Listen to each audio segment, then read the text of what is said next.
te deja esta sensación del 2026 con las bicicletas?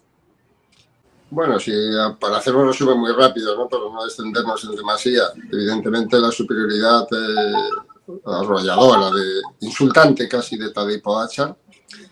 De otro lado, la aparición de tantísimos corredores emergentes, creo que es digno de tenerse en consideración, con Isaac del Toro posiblemente a la cabeza de todos ellos, pero con una legión de ciclistas, ¿no? El francés Mañé, el británico Brennan, Ayuso, etcétera. De repente no, porque todo lleva un proceso y aunque son muy jóvenes en la mayoría de los casos, es evidente Paul Seixas, el francés, es evidente que han dado un paso gigantesco hacia adelante. Y luego me queda la preocupación de que el ciclismo tiene que evolucionar. Es un deporte, diría yo, que demasiado apegado a la tradición, que es incapaz de sostenerse si no es gracias a los patrocinadores. Y creo que estar sentado en una mesa con tres patas siempre es algo incómodo. Me gustaría que en el futuro, no veo la forma, tampoco es fácil, también lo digo, pero tiene que sentarse de una manera mucho más firme y mucho más coherente también, ¿no? Ya, Javier, el ciclismo colombiano, ¿cómo lo viste este año? Pues con un punto de preocupación, no te voy a engañar, pero también consciente de que, primero que en todos los sitios hay ciclos, ¿no? Los ciclos representan etapas de gloria y etapas no voy a decir de fracaso, de resignación, del conocimiento de que hay que dejar pasar un tiempo. Pero también cuando me preguntan mucho desde Colombia, ¿no? Me preguntáis, etcétera, pues yo soy muy sensible al desarrollo del ciclismo colombiano, como es normal, porque lo vivimos en aquellos años 80 en su plenitud. También dejo una profunda reflexión, y es que deberíamos de acostumbrarnos a significar que aquello fue un punto ficticio, ¿no? Fue la consecuencia de unas aptitudes físicas de los corredores y una aclimatación en la altitud que les permitían un desarrollo muy superior al de los ciclistas europeos, ¿no? En alta montaña, de ahí los famosos escarabajos, de ahí la historia que escribieron con páginas de oro desde Lucho Herrera hasta el último Nairo Quintana, por decirlo de alguna manera. En estos instantes, comparar aquella época de los años 80, 90, el siglo anterior, en resumidas cuentas, con los tiempos actuales es un error que lleva a la decepción. Y yo hago mucho hincapié en este sentido, ¿no? No se trata de volver a... Tampoco España tiene los 6 o 7 equipos, o 8 o 9 que llegó a tener en los años 80, ¿no? ¿Por qué? Pues porque el ciclismo ha evolucionado, porque el ciclismo se ha vuelto mucho más ecuménico y porque hay muchísimos más países que ya son potencias mundiales, ¿no? Incluso África ya empieza a asomar con fuerza. Esa es la perspectiva que conviene analizar para no llevarnos a la decepción. Es decir, ahora Colombia está, yo creo que más o menos en el lugar que le corresponde, con corredores jóvenes que inspiran confianza, empezando por Buitrago, con corredores más veteranos que, en fin, o Pescador o algún otro, que se tienen que ir asentando, pero dentro de una parcela que en lo que hace a la cantidad, no digo a la calidad, es mucho más limitada que entonces. Nos acordamos siempre de cuando en la Vuelta a España y en el Tour aparecieron ahí 2 equipos colombianos, corredores colombianos, grandes protagonistas en las etapas, en cantidad, ya no digo solo en la calidad que representaban los anteriormente citados. Y ese es el mayor error que se está produciendo, no aceptar que aquello fue una etapa un tanto ficticia, pero que ahora, cuando los deportistas están permanentemente entrando en altitud, en las mismas condiciones en las que entrenaban los ciclistas colombianos o mexicanos o ecuatorianos, etcétera, pues ya se han equilibrado las fuerzas, ¿no? Entonces, sería verdaderamente sorprendente que con el potencial económico de patrocinadores, etcétera, que tienen determinados países en Europa, le pidiéramos a Colombia que estuviera en ese nivel de élite porque en un momento determinado lo estuvo. No, graso error. Colombia tiene que estar contenta de que haya corredores de mucho nivel que todavía aguantan el tipo, con Buitrago, con Egan Bernal, etcétera, y a la espera de que efectivamente se vayan acoplando a los nuevos tiempos. No me quiero enrollar demasiado, Jairo, porque esto da para una tesis, ¿no? Pero quiero hacer ese apunte y lo hago con especial hincapié para que la gente no se sienta decepcionada por una etapa que yo considero que es buena, no espectacular, pero es buena. Sí, agradeciéndole, Javier, mis compañeros, unos minuticos más tienen tus inquietudes, sí. Héctor Palau y Carlos Torres Martín. Javier, un gran abrazo, hombre, qué bueno verlo. Yo lo veo por ahí muchas veces, yo lo sigo, yo estoy pendiente de lo que usted cuenta. Me encanta verlo y escucharlo además, Javier. Qué bueno tenerlo aquí en Decanos del Deporte. Muchas gracias, Héctor. Encantado siempre. Un placer. Javier, dentro de esos ciclistas que usted o el periodismo español, en particular usted y sus compañeros, están viendo a futuro en esa sucesión, compartiendo casi que en todo lo que usted ha dicho, ese análisis del ciclismo colombiano, ¿a quiénes está viendo? ¿Qué nombres ve usted perfilarse dentro de esa lista de colombianos? Experiencia en el World Tour. Creo que es un corredor que además es particularmente inteligente, altamente competitivo y que tiene que subir todavía un par de peldaños más. Veo muy bien a Egan Bernal, porque claro, fue un milagro su vuelta a la vida y la gente se agarra como a un clavo ardiendo, esperando ansiosamente que vuelva a ser el corredor que ganó el Tour, el Giro, etcétera, un número 1 mundial. Es que es muy difícil, pero no porque Egan no haya vuelto a su nivel, sino porque ha aparecido una generación, una constelación de estrellas encabezadas por Tadej Pogačar que hacen que eso resulte mucho más difícil ahora.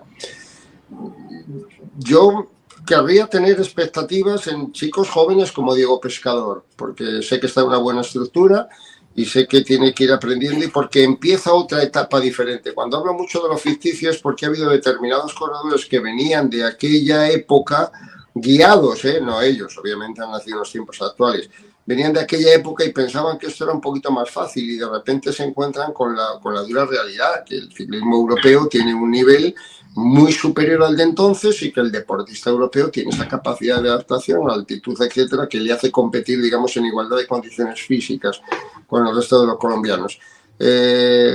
No sé, no veo tan de cerca, la verdad, en Colombia corredores que puedan representar ahora mismo un poderío como para estar considerados a alto nivel, pero sí tengo la expectativa, por lo que decía antes, de que esto es cíclico, de que vayan apareciendo, ¿no? Seguro que sí.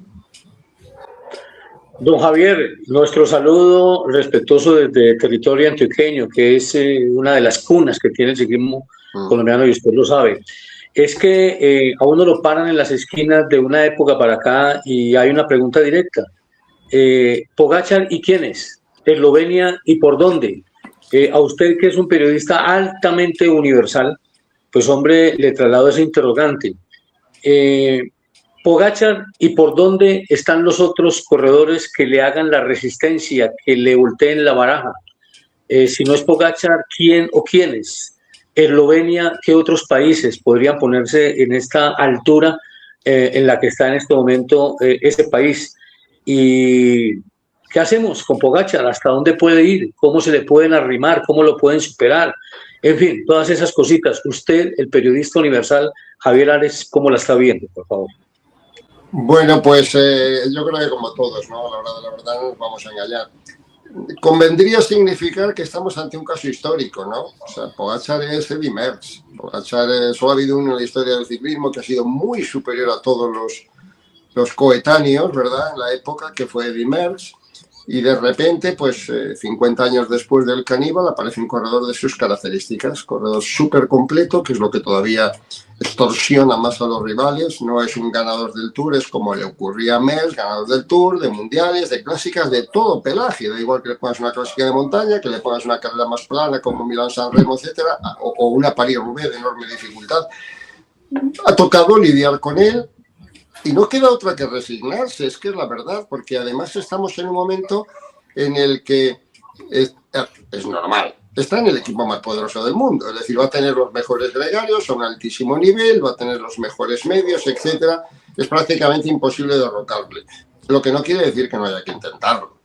Ahí tenemos el ejemplo de otras franquicias o estructuras con un músculo económico poderoso, el caso de Red Bull, que acaba de incorporar a Remco Evenepoel, o el caso de Jonas Vingegaard en Visma, que también peleará por ese objetivo, ¿no?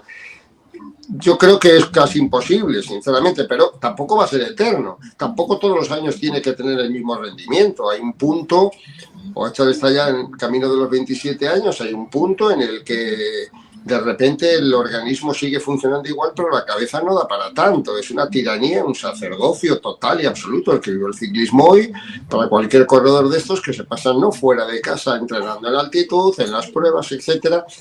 Me parece que es un castigo terrible como para soportarlo demasiados años. Siempre está la gente evaluando, ¿va a aguantar Pogačar, porque no va a aguantar y hasta los 30 y otros 4 o 5 años perfectamente. Lo que tiene que aguantar es la cabeza, no el físico. Y yo ahí tengo mis dudas de que pueda aguantar mucho tiempo, pero bueno, no se trata de jugar a divinos, ¿no? La realidad es esa, no hay corredores a su nivel en estos momentos, pero no voy a decir que igual que apareció Pogačar va a aparecer otro, porque hemos constatado que han pasado 50, 60 años desde la época de Eddy Merckx, ¿no? Pero sí que pueden aparecer ciclistas de otra magnitud y sí que el ciclismo evoluciona a una velocidad celérica para alcanzar mejores prestaciones. Por ahí hay chicos jóvenes, Paul Seixas, francés del equipo del Decathlon, 19 años, ha corrido con 18 años, ha hecho un top 10 en el Criterium del Dauphiné, hotel que ganó Martín Ramírez en aquellos años 80, ¿no? Y compañía. O sea que a la hora de la verdad siempre aparece gente joven con muchísimo poder y generando unas enormes expectativas. Ahí está el caso de Juan Ayuso, el corredor español, que ha estado lidiando con Pogačar, en fin, una temporada controvertida por historias, pero que tiene un potencial también formidable. Yo quiero creer que esos corredores van a estar a un nivel superior, bastante superior todavía al que están. Mi pregunta es si van a coincidir con la plenitud de Pogačar o simplemente van a hacer el relevo. Lo más probable es que sean el relevo, ¿no? Pero está bien soñar con que haya estructuras como la del Red Bull que le pueda poner en apuros a Pogačar y está bien esperar que en efecto, aunque siga siendo el tirano, el caníbal, el dios, pues que haya más competencia, ¿no? Yo es lo que pido, ¿no? Dice, es que aburre Pogačar, la gran pregunta que se hace de todo el mundo. No, no es que aburre, es que las carreras no tienen el interés necesario. Cualquiera puede disfrutar y una barbaridad viendo a Pogačar, pero sentarte delante del televisor a falta de 80 kilómetros de una etapa espectacular de montaña o de una gran clásica y saber quién va a ganar e incluso saber dónde va a atacar y que nunca jamás los perseguidores le cogen, pues hombre, es quitarle el misterio, es hacer un spoiler, ¿no?, de la carrera y eso no es bueno para la competición, para ninguna competición. Don Javier Ares, muy buen día desde el departamento Boyacá, otro sitio o departamento que le ha aportado al ciclismo mundial, al español especialmente, grandes corredores. ¿No cree que nos falta un poco de confianza aún en nuestros corredores, las grandes figuras que en los últimos años ha tenido el país, nuestro Colombia, representándonos, en creer que el ciclismo ha cambiado, de que ellos hicieron parte de una época diferente? Usted lo ha dicho, antes no conocían las virtudes, las cualidades de los trepadores colombianos y el ciclismo europeo se ha equilibrado.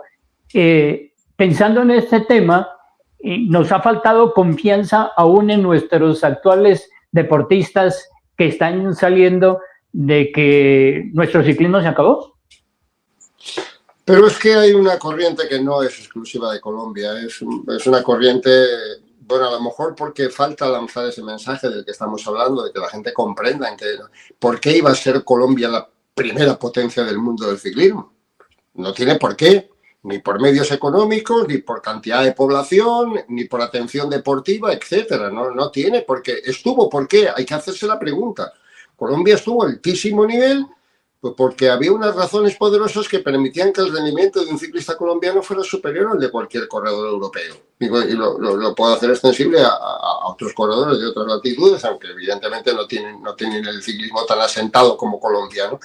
Pero ese problema de la exigencia también va con los tiempos que vivimos. Es una exigencia que aparece mucho en las redes sociales, la gente. Yo llego a leer en las redes sociales. Bueno, fíjate el ciclismo español cómo está. Antes iban a las carreras 4 equipos al Tour de Francia y ahora va uno y de milagro. Es desconocer el contexto. Las redes sociales son tóxicas en muchos sentidos, pero en este también. En el aspecto de que ¿a qué opina cualquiera desde el conocimiento? Y eso va generando una especie de opinión pública ficticia, errónea, tóxica en realidad. Colombia, vuelvo a repetir, está en su sitio, es un país pequeño, con una gran cultura ciclista, con no tantos medios económicos y evidentemente no patrocinadores. Ya no está Café de Colombia, ya no está Piedras Marta, ya no está Real Cao, Postobón, etc. Mientras en Europa el músculo económico lo están apoyando empresas de un potencial como Red Bull o como los grandes superficies, supermercados, como son el Decathlon, etcétera, otra de las firmas, Lidl, etcétera.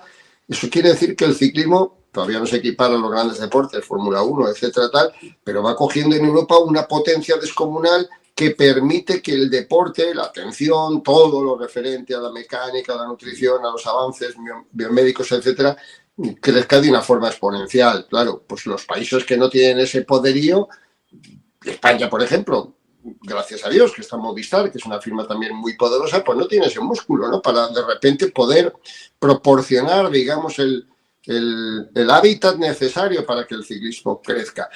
El no conocer eso, no conocer toda esa verdad, toda esa base del ciclismo, es llevar a pensar y a comparar con otro tiempo mejor. Bueno, pues mire, este otro tiempo mejor no había australianos, no había americanos, norteamericanos, no había keniatas, como vemos ahora, o etíopes, o eritreos, o no había, ya digo, australianos, y había países con nula tradición ciclista. El caso de Eslovenia, ¿no? Que ha dado de repente los ciclistas del potencial enorme de Pogačar o de Roglič o de Tratnik. Siguen sin ser una potencia Eslovenia, pero de repente han aparecido ahí corredores que van a ser un escaparate para otras muchas generaciones venideras que en muy poco tiempo le van a dar el potencial que en su momento le dio Anderson a los australianos, o que le está dando Girmay a los africanos ahora, o que les dio a los norteamericanos, qué sé yo, Armstrong, o antes a Andrew Hampstein o Bauer y toda esa gente. Esa es la única realidad. No ver que tú eres un país que ocupas un puesto en el ranking y por ese puesto del ranking, no del ranking de corredores, del ranking de potencia económica mundial, de atención y de inversión deportiva, etcétera, el ranking que cada uno quiera hacer, tienes que medir a ver si estás en el lugar que te corresponde. Si tú resulta que tienes muchas más licencias que Italia, y tienes muchas más firmas poderosas que Italia, y tienes muchas más carreras importantes en el World Tour que Italia, te tendrás que comparar con Italia. Si no estás en Italia, por poner un ejemplo, si no estás en ese lugar, no te puedes comparar. Y es obligación nuestra de los medios transmitir a la opinión pública, que en general es desconocedora de toda la realidad y que simplemente se limita a añorar el pasado, que bien, una época, Jairo, en la que no teníamos canas, ¿verdad? Y una época en la que teníamos 30 años, y una época en la que Colombia era uno de los 5 países más poderosos del ciclismo mundial, pero ya no es. Ha perdido Colombia, no, han ganado los demás. ¿Por qué? Por un montón de circunstancias que hablamos, que hablan y están relacionadas con las políticas económicas y el poderío económico de los países y con la atención deportiva que se genera en ese sentido. Entonces, hay que arrancar de ese punto de vista y volver a empezar a trabajar desde abajo. No esperar que cualquiera sea Nairo Quintana, o que sea Lucho Herrera, o que sea Fabio Parra. Hay que saber generar trabajo en las escuelas, hay que buscar patrocinadores que apoyen, hay que buscar organismos e instituciones que también entreguen su presupuesto. Todo eso es lo que permite crecer poco a poco. Soñar con lo que fue no sirve absolutamente para nada y es ficticio, repito. Micrófono. ¿El mío? El micrófono. No, el mío. Aprendiz. Cuando uno es novato en esto, Javier. Perdón, que no sabía si me había quedado sin... Sí, a ver. Oiga, cuando uno es novato no prende el micrófono, como acaba de pasar a mí, ¿sí me entiendes? Bueno, o a mí, que no sé por qué razón estoy saliendo con la pantalla, pues cuando me ponía a lo ancho, resulta que, no sé, algo tendré que corregir y estoy saliendo ahí. Bueno. Oiga, Javier, voy a compartir por muchas partes ese último concepto o el más reciente concepto que usted acaba de dar de lo que pasa con el ciclismo colombiano. Porque es que hay algunos cuantos que se han dedicado a decir que el fracaso del ciclismo colombiano, que esto no pasa nada, que esto se acabó.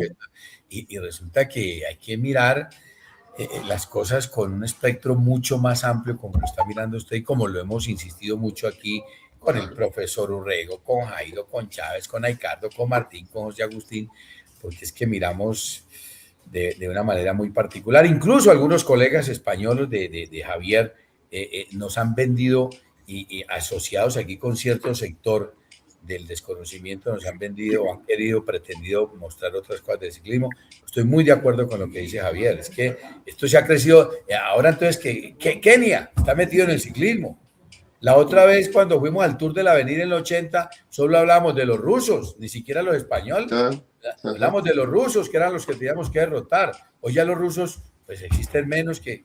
No, entonces, qué bueno. Por eso es bueno universalizar, ampliarnos más en buscar conceptos para que la gente también se haga una idea más clara de lo que está pasando. Le voy a hacer una pregunta así a quemarropa. ¿El mejor ciclista de la historia Para usted, en Colombia, ¿cuál ha sido, Javier? En Colombia Sí, de Colombia. tuve el lujo de conocer a Cochise Rodríguez, y no solo ahí, cuando estuvimos en Duitama en el Campeonato del Mundo, también lo conocí personalmente, pero antes lo veía y lo seguía, siendo yo muy niño, cuando corría en el Bianchi con Felice Gimondi, era ya pues algo muy exótico. Estamos hablando de los años 60, ¿no? 60. Cochise era un contrarrelojista colombiano. Y decíamos, pero bueno, ¿esto qué es, no? No habíamos oído hablar de Colombia prácticamente para nada en aquellos tiempos. Luego ya vino, sí, el devenir de los grandes escarabajos, de los grandes escaladores, repito, no porque fueran fuerzas superiores de la naturaleza ni hubieran venido de Andrómeda, que diría el profesor García Brica, ¿no? No, simplemente eran corredores que entrenaban en altitud, que tenían muchísimo más desarrollo de los glóbulos rojos, etcétera, capacidad de resistencia en altitud, etcétera.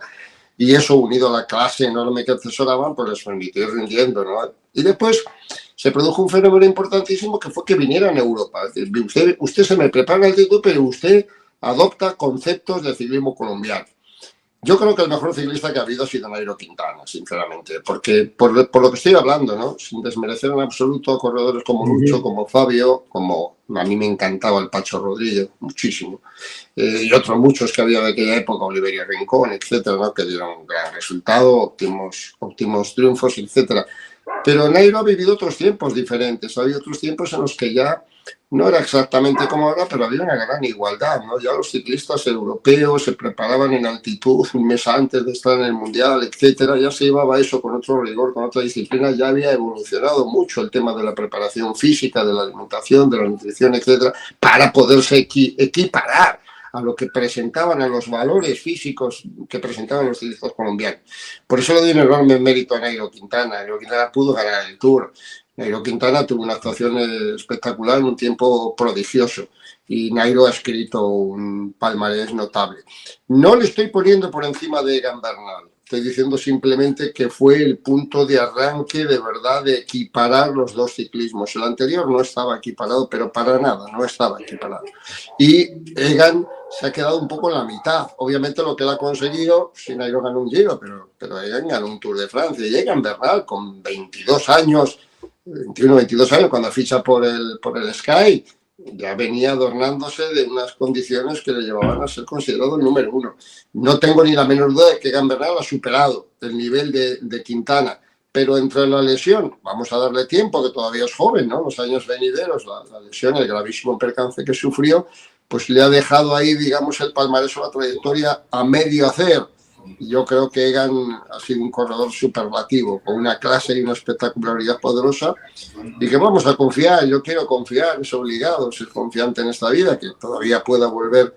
Nadie le pide que gane el Tour de Francia y menos que se lo gane a Pogačar, pero sí que siga resultando altamente competitivo y consiguiendo victorias en su palmarés.